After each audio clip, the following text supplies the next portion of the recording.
வணக்கம். இந்த வீடியோவில் நம்ம எதை பற்றி பார்க்க போறோம்னா, ஒரு 4 பேர் ஸ்மால் கன்யூர் பேர்ட்ஸை மெயின்டைன் பண்ணுறதுக்கு எவ்வளோ நேரம் டைம் செலவாகும், என்னென்ன வேலைகள் டெய்லி இருக்கும், அந்த ரொட்டீனை தான் நம்ம பார்க்க போகிறோம். இப்போ டைம் வந்து 11:40 ஆகுது. எக்ஸாக்டாக என்னென்ன பண்ணுறேன், எவ்வளோ நேரம் ஆகுதுன்றதை பாருங்கள்.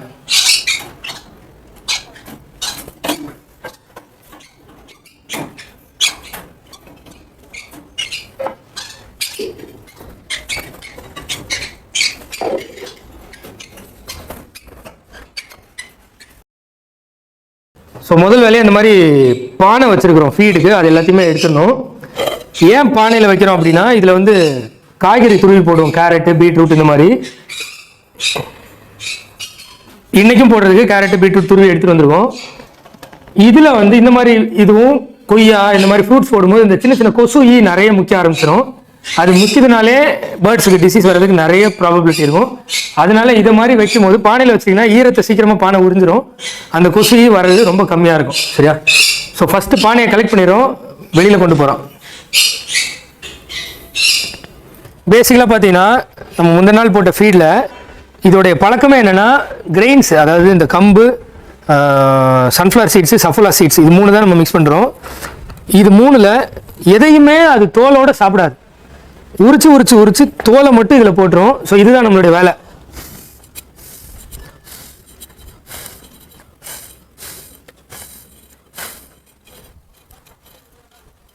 அவ்வளோ சீக்கிரம் அந்த சஃபோலா சீட்ஸோடைய தோலும் சன்ஃப்ளவர் சீட்ஸோட தோலும் போகாது. இருந்தாலும் ஓரளவுக்கு உடைச்சிட்டு வச்சிருந்தா.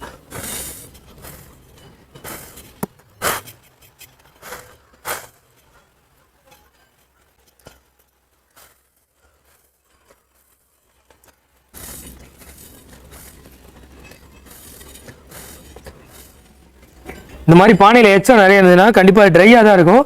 ஏதாவது ஒரு ஸ்க்ரப்பரை வச்சு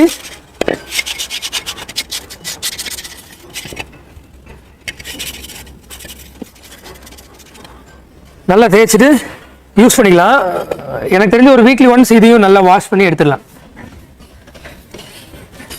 ஸோ இப்போ நம்ம வந்து துருவி வச்ச கேரட் பீட்ரூட்டை போடலாம். இதுக்கு அளவுலாம் இப்போதைக்கு நாங்கள் பார்க்கல. ஒரு என்ன சொல்கிறது, குத்து மதிப்பாக போட்டுட்ருக்கோம். எங்களுக்கு தெரியும் இல்லையா, டெய்லி வைக்கிறோம், இவ்வளோ வச்சா காலி ஆகும்னு. இது சிக்கோட இருக்கிறதுனால இதுக்கு மட்டும் அதிகமாக வைக்க வேண்டியது வரும், மீதிக்கெலாம் கம்மியாக வச்சா போதும். போக போக எக்ஸாக்டாக நாங்கள் கால்குலேட் பண்ணி இவ்வளோ குவான்டிட்டி தான் வைக்கணும், இவ்வளோ கிராம்ஸ் தான் வைக்கணும், அந்த மாதிரி டீட்டெயிலாக உங்களுக்கு வந்து போடலாம். இதில் மிச்சம் நிறைய இருக்குது தானே, ஸோ அதையும் கொஞ்சம் ஓரத்தில் போட்டு விட்டுலாம்.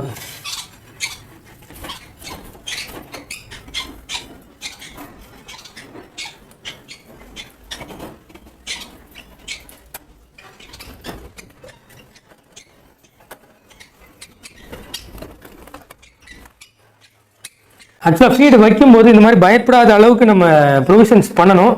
அதுக்கேற்ற மாதிரி வெளியிலேருந்தே ஃபீடு வைக்கிறதுக்குலாம் ஒன்று ஒன்றா இனிமேல் தான் ரெடி பண்ணணும். அது பண்ணும்போது ஒன்று ஒன்றா உங்களுக்கு அப்டேட் பண்ணுறேன்.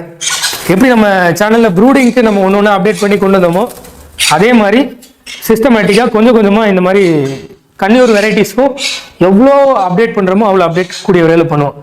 ஸோ அவ்வளோதான். எல்லாத்துக்குமே தானியங்களும் இருக்குது, வெஜிடபிளும் வச்சாச்சு. காலையிலேயே இதை ஊற வச்சு வச்சுருக்குறோம். பட்டாணி, பச்சைப்பயிறு, கொண்டக்கடலை இதெல்லாம் ஊற வச்சு வச்சுருக்கோம். ஈவினிங்காக வந்து அதை போட்டுருவோம். ஸோ இது முடிஞ்சிருச்சுன்னா நெக்ஸ்ட்டு இம்மிடியேட்டாக என்ன பண்ணணும்னா,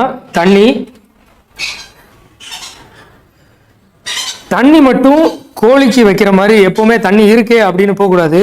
சின்ன சின்ன கிரெயின்ஸ் இதில் விழுந்திருந்தாலும் எச்சம் விழுந்திருந்தாலும் எடுத்து கழுவிட்டு தான் திரும்ப வைக்கணும். என்ன ரீசன் கேட்டிங்கன்னா, நம்ம இந்த கம்போ சோளமோ தண்ணியில் ஊற வச்சோம்னா மறுநாளே வந்து நல்லா ஊறிடும், அதுக்கு அடுத்த நாள் கெட ஆரம்பிச்சிடும். ஸோ அதை வந்து நம்ம வந்து ப்ரிவென்ட் பண்ணால் நல்லது. ஏன்னா இந்த பேர்ட்ஸை பொறுத்த வரைக்கும் ரொம்ப ரகடான பேர்ட்ஸு, அவ்வளோ சீக்கிரம் நோய் வராது. அப்படி வராத கன்னியூருக்கு நம்ம நோயை வர வைக்கிறதுக்கு எந்த வேலையும் செய்யாமல் இருந்தால் போதும்.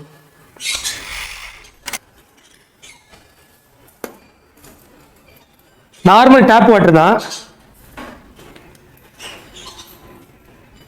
ஸோ இந்த ஃபீடும் இந்த வாட்டரும் வச்சாச்சுன்னா இந்த கேஜில் நம்மளுடைய வேலை முடிஞ்சிருச்சு.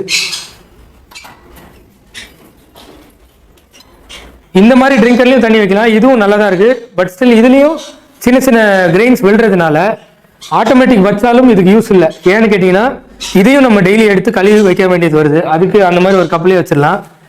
பட் நம்மளுடைய நிப்பிள் சிஸ்டம் இருக்கு இல்லையா, TFO ஃபார்முடைய சூப்பரான நிப்பிள் சிஸ்டம், அதை கூடிய வரையில் இதுக்கு இன்ஸ்டால் பண்ணி இது எப்படியாவது அதில் குடிக்குதான்னு ட்ரை பண்ணி ஓகே ஆச்சுன்னா இதுக்கும் நிப்பிள் சிஸ்டம்லேயே போட்டுற வேண்டியதான்.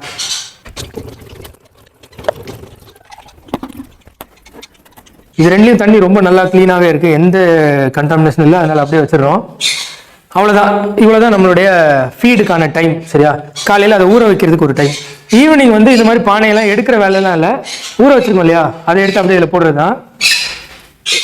கன்னியூருக்கு இவ்வளோ தான் ஃபீடு. ஜென்ரலாக கேரட்டு, பீட்ரூட்டு, பீன்ஸு, கோஸு, காலிஃப்ளவர், ப்ராக்கலி, வெள்ளரிக்காய், தக்காளி, அது சாப்பிடாத வெஜிடபிள்ஸ் ஏதாவது இருக்கா அப்படின்னு நம்ம தெரிஞ்சுக்க வேண்டிய இருக்கும். அந்த மாதிரி ரொம்ப கம்மி தான். ஆனால் இதுக்கு பாய்சனஸான, இதுக்கு ஆகாத ஃபுட்ஸ்லாம் இருக்குது. மில்க் கொடுக்கவே கூடாது. ஸோ அந்த மாதிரி 1-2 இருக்கிறதுனால எது கொடுக்கணுனாலும் கூகுளில் ஓகே இது கன்னியூர் கொடுக்கலாமா அப்படின்னு ஒரு தட்டினீங்கன்னா கொடுக்கலான்னு வந்துச்சுன்னா எடுத்து வந்து தாராளமாக கொடுத்துலாம். எல்லாமே சாப்பிடும், விரும்பி சாப்பிடும். So fruits, vegetables, greens, legumes, பயிர் வகைகள், தானிய வகைகள் எல்லாமே கொடுக்கலாம். சரியா, இது போக நம்ம கால்சியமுக்கு மெயினாக வைக்க வேணும். ஏன்னா இதெல்லாம் ப்ரீடிங்காக. கால்சியமுக்கு வந்து கனவா ஓடு, எக்ஸெல்லு, மண், எக்ஸெல்லு, இந்த மாதிரி இதை வச்சு ஒரு உருண்டை பிடிச்சி வைக்கிறாங்க. இந்த மாதிரி நிறைய வைக்கிறாங்க. நம்ம இப்போதைக்கு கனவா ஓடு வச்சுருக்கோம். ஆனால் ஃபியூச்சரில் ஒன்று ஃபைண்ட் அவுட் பண்ணி எது பெஸ்ட்டுன்னு பண்ணுவோம். இந்த கால்சியம் பார்த்தீங்கன்னா இந்த மாதிரி ஒரு ஸ்டாண்டில் வைக்கலாம். அந்த கனவா ஓடு பார்த்தீங்கன்னா இந்த மாதிரி ஒரு ஸ்டாண்டில் வைக்கலாம். இது வச்சு ஒரு எனக்கு 1 வீக் கூட இருக்காது, காலி பண்ணியிருக்கு. ஸோ இதுக்கு கால்சியம் அதிகமாக தேவைப்படுது. இது ப்ரூவன் பேரு. அதனால கூடிய விரைவில் ப்ரீடிங் பாக்ஸை தூக்கி வச்சிட வேண்டியதுதான். சரியா, அதுங்களுக்கு நேச்சுரலாக எப்போ கால்சியம் தேவையோ அப்போ தான் அதை எடுத்துக்கும். இது பார்த்தீங்கன்னா சிக்கு அதில் இருக்குது ஒரு 25 டேஸாக. அப்போ வச்ச கனவா ஓடு இன்னும் அப்படியே இருக்கு.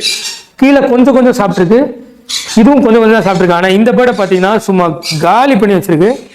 ஸோ இதை வச்சு கெஸ் பண்ணிக்கலாம் இவங்க ப்ரீடிங் ரெடி ஆகிட்டாங்கன்னு. இம்மிடியட்டாக ஒரு ப்ரீடிங் பாக்ஸ் எடுத்து வைக்கிறது தான் அடுத்த வேலையாக இருக்கும்.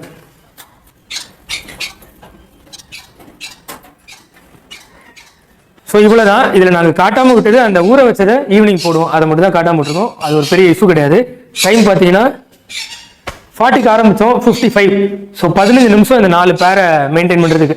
40 பேர் இருந்தாலும் அப்படியே இன்டூ 10 டைம்ஸ் போட்டுக்கலாம். இதுதான் இதோட இது. இதில் நாங்கள் இன்னும் எவ்வளோ குயிக்காக என்னென்ன பண்ண முடியும் அப்படின்றதெல்லாம் போக அப்டேட் பண்ணி இதை இன்னும் ரெடியூஸ் பண்ணுறதுக்கு பார்ப்போம். ஸோ அடுத்து கன்னியூருடைய cage size, breeding box size எதில் பண்ண நல்லாயிருக்கும், இந்த எல்லா டீட்டெயிலுமே போக வர வீடியோஸில் பார்ப்போம். சப்ஸ்கிரைப் பண்ணிக்கோங்க, ஃபாலோ பண்ணிக்கோங்க. இன்னும் இது மாதிரி நல்ல இன்ஃபர்மேட்டிவ் வீடியோஸ் உங்களுக்கு காத்துட்ருக்கு. தேங்க்யூ, பாய்.